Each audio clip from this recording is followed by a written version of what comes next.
bruges mest ofte som...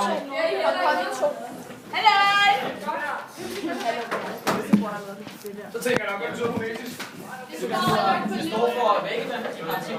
Det er næsten rigtigt. Fonetisk betyder, at du udtaler ordet, som det står. Hvad står der der?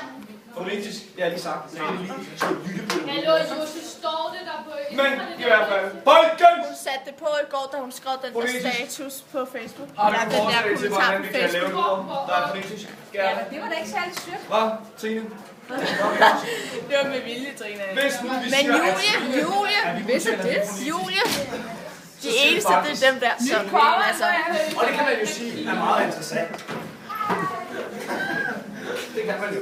Men det interessante er, at hvis du bytter op på ed og sætter det ind i kvanteparentese, så kommer det til at ske en hybridaccelerator. Altså den frekvense molekyle. Det kunne være så sygt, hvis det var rigtigt. Går hen i D-parentesen, og så får vi det, der hedder trine. Ja. Og så tænker I nok, det var da sjovt, og det passer ikke. Jo, det gør det. For hvis vi nu spoler tilbage, altså rubrikken hybridiske kvanteacceleratorer op den anden fri. Her, det også, der er vi her.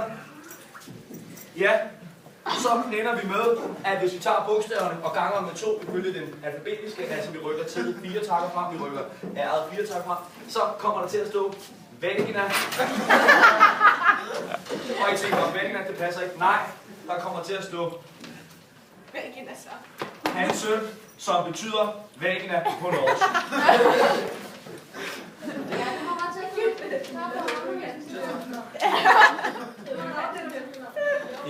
Vil du gerne være lærer? Jeg havde ikke hans, det hedder